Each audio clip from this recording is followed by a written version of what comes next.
अस्सलामुअलैकुम स्टूडेंट्स, आज हम डिस्कस करेंगे वेक्टर्स के बारे में कि हमारे पास स्केलर क्या होता है और वेक्टर्स क्या होते हैं। स्केलर आ फिजिकल क्वांटिटी, ऐसी क्वांटिटी विच इज डिफाइंड, जिसको हम डिफाइन कर सकें only by its magnitude. Physical quantity जिसमें हमें सिर्फ मैग्नीट्यूड के बारे में बताना पड़े, मैग्नीट्यूड के थ्रू उसको हम डिफाइन कर सकें, उसको हम कहते हैं स्केलर्स। जिस तरह हमारे पास है टाइम, टेम्परेचर, इसमें हमें डायरेक्शन नहीं बतानी पड़ती, सिर्फ हम मैग्नीट्यूड बताते हैं। ऐसी क्वांटिटी जो मैग्नीट्यूड के थ्रू डिफाइन हो सके उनको हम कहते हैं स्केलर्स। और वेक्टर्स क्या होते हैं जिसमें हमें डायरेक्शन भी बतानी पड़े और मैग्नीट्यूड भी बतानी पड़े। जिस तरह हम फोर्स है, फोर्स जो है वो वेक्टर है एक, क्योंकि जब हम फोर्स किसी भी बॉडी पे फोर्स अप्लाई करते हैं हमें ये भी पता होना चाहिए कि हमने कितनी फोर्स अप्लाई करनी है और किस डायरेक्शन में अप्लाई करनी है। ठीक है, अब हमें मैग्नीट्यूड भी बताना पड़ रहा है और डायरेक्शन भी बताना पड़ रहा है, इसीलिए ऐसी क्वांटिटीज जिसको डिफाइन करने के लिए हमें मैग्नीट्यूड भी बतानी पड़े और डायरेक्शन भी बतानी पड़े उसको हम कहते हैं वेक्टर्स। और जिसमें सिर्फ हम मैग्नीट्यूड बताते हैं उसको हम कहते हैं स्केलर्स। अब मैग्नीट्यूड और लेंथ और नॉर्म, ये हमारे पास क्या होता है, absolute value of vectors is called magnitude और लेंथ और नॉर्म। इसको हम एब्सोल्यूट वैल्यू भी कहते हैं, मोड भी कहते हैं।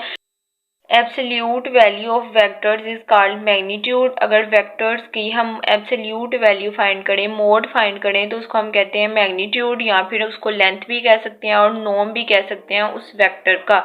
अब अगर वेक्टर्स की एब्सोल्यूट वैल्यू फाइंड कर लें, उसका हमारे पास फॉर्मूला है √a² + b²। इसके थ्रू हम किसी भी वेक्टर का मैग्नीट्यूड फाइंड कर सकते हैं। इस एब्सोल्यूट, अगर वेक्टर्स की एब्सोल्यूट वैल्यू फाइंड करें तो उसको हम कहते हैं मैग्नीट्यूड या फिर लेंथ या norm of vector A B. अब ये हमारे पास है मैग्नीट्यूड और लेंथ और नॉर्म ऑफ वेक्टर। तीनों को हम इसके थ्रू डिफाइन कर सकते हैं कि लेंथ ऑफ वेक्टर है या फिर नॉर्म ऑफ वेक्टर है या फिर मैग्नीट्यूड है ये हमारे पास वेक्टर का। अब देखते हैं यूनिट वेक्टर क्या है। A vector whose magnitude is unity. अगर हम किसी वेक्टर का मैग्नीट्यूड फाइंड करें और 1 के इक्वल आए तो उसको हम कहते हैं यूनिट वेक्टर। अब मैग्नीट्यूड कैसे फाइंड करते हैं, मैग्नीट्यूड फाइंड करने का फॉर्मूला है √a² + b²। अगर किसी वेक्टर का मैग्नीट्यूड फाइंड करें और वो 1 के इक्वल आए तो उसको हम कहते हैं यूनिट वेक्टर। और यूनिट वेक्टर फाइंड करने का फॉर्मूला है, इसको हम डिनोट करते हैं v के थ्रू। v डिनोट करता है यूनिट वेक्टर को। इसको फाइंड करने का फॉर्मूला है v = v/v का मैग्नीट्यूड। जो हमारे पास वेक्टर होगा हमने उसको उसके मैग्नीट्यूड से डिवाइड कर देना है तो हमारे पास यूनिट वेक्टर आ जाएगा। देखते हैं इक्वल वेक्टर्स क्या होते हैं। दो वेक्टर्स जो हैं वो कब एक दूसरे के इक्वल होंगे। 2 vectors AB and CD are equal. दो वेक्टर्स AB और CD इक्वल कहलाएंगे कब, if they have same magnitude and direction. अगर हमारे पास मैग्नीट्यूड भी सेम हो और डायरेक्शन भी सेम हो तब हम कहेंगे कि दो वेक्टर्स जो हैं इक्वल हैं। अब इक्वल वेक्टर्स क्या होते हैं, जब हमारे पास दोनों वेक्टर्स, अगर हमने दो वेक्टर लिए हैं AB और CD, अगर दोनों वेक्टर्स का मैग्नीट्यूड और डायरेक्शन दोनों सेम होंगी तो उसको हम कहेंगे इक्वल वेक्टर्स। अब हमारे पास है parallel vectors. 2 vectors are parallel if and only if they are non zero scalar multiple of each other.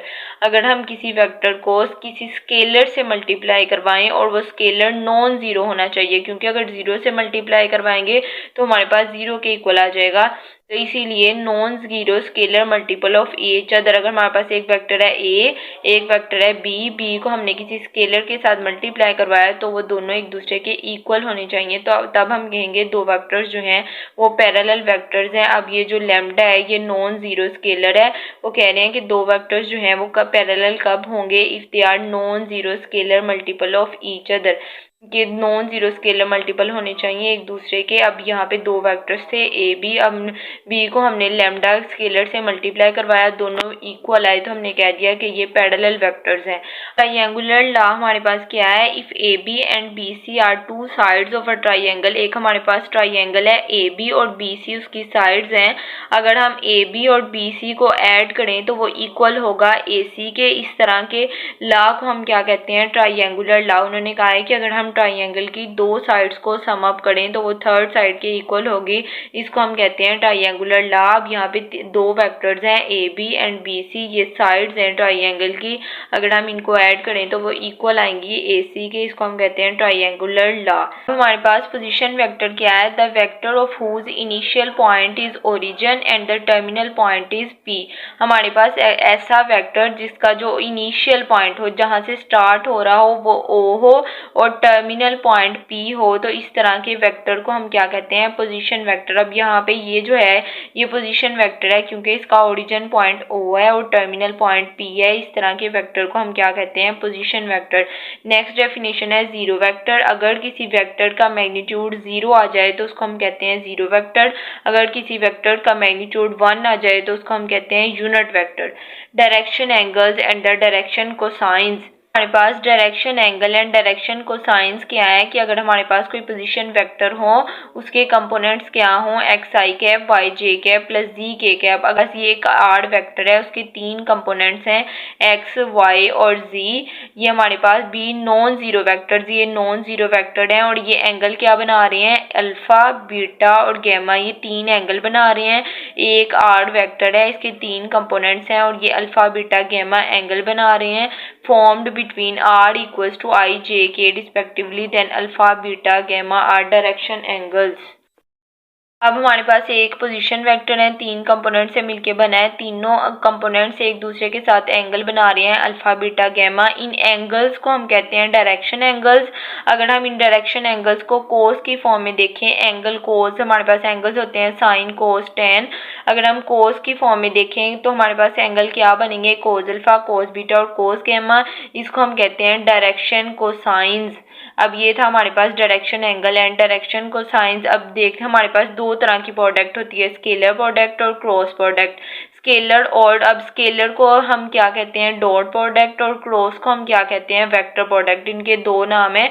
अगर हमारे पास u एंड v जो है नॉन जीरो वेक्टर्स हों किसी प्लेन में, अब किसी प्लेन में दो वेक्टर्स हैं नॉन जीरो हैं u and v with same initial line, then their dot product. अब किसी भी दो वेक्टर्स का डॉट प्रोडक्ट हम कैसे फाइंड करते हैं, u dot v is equal to u का मैग्नीट्यूड, v का मैग्नीट्यूड, कोस थीटा।